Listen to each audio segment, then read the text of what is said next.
നമസ്കാരം.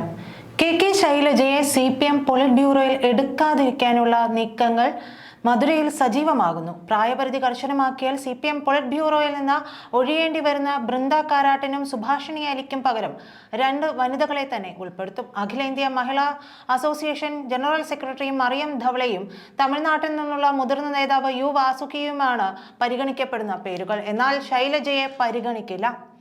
2 പേർ പുറത്തു പോകുന്നതിനാൽ കേരളത്തിൽ നിന്നുള്ള മുതിർന്ന കേന്ദ്ര കമ്മിറ്റി അംഗം ശൈലജ PBയിൽ എത്തുമെന്ന വിലയിരുത്തലുണ്ടായിരുന്നു.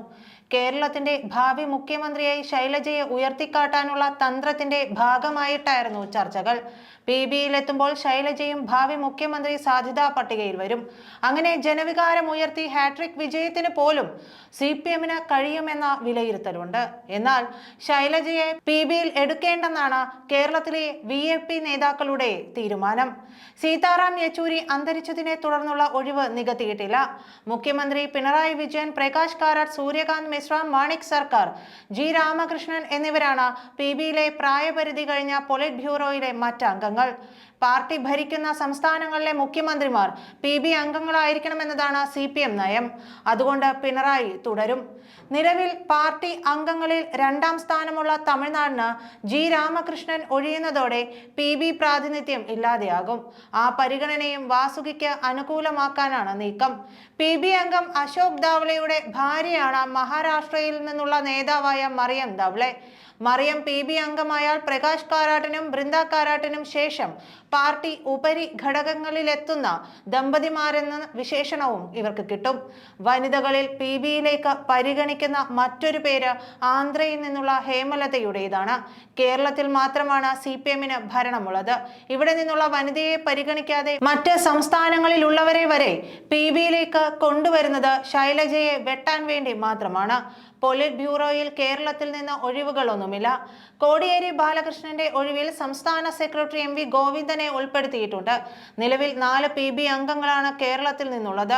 ബംഗാളിൽ നിന്ന് 5 പേരും. ഇതിൽ സൂര്യകാന്ത് മിശ്ര പ്രായപരിധിയിൽ ഒഴിവാകും.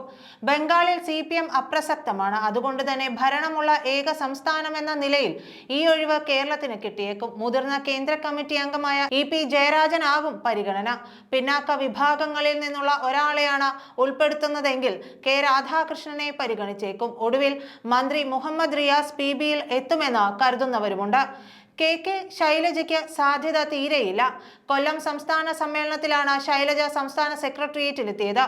സംസ്ഥാന ഘടകത്തിന്റെ പ്രത്യേക ചുമതല വഹിക്കുന്ന സെക്രട്ടേറിയറ്റ് അംഗങ്ങളെ PBയിലേക്ക് ഉൾപ്പെടുത്തുന്ന രീതിയില്ല. പ്രായപരിധിയിൽ മാറേണ്ടി വരുന്ന AK ബാലൻ, PK ശ്രീമതി എന്നിവരുടേതുൾപ്പെടെ കേന്ദ്ര കമ്മിറ്റിയിൽ നിലവിൽ 3 ഒഴിവുകളാണ് കേരളത്തിൽ നിന്നുണ്ടാവുക. LDF കൺവീനർ TP രാമകൃഷ്ണൻ കേന്ദ്ര കമ്മിറ്റിയിൽ എത്താൻ സാധ്യതയേറെയാണ്. PK ശ്രീമതിക്ക് പകരം മേഴ്സിക്കുട്ടിയമ്മ, TN സീമ എന്നിവരിൽ ഒരാളെ പരിഗണിച്ചേക്കും.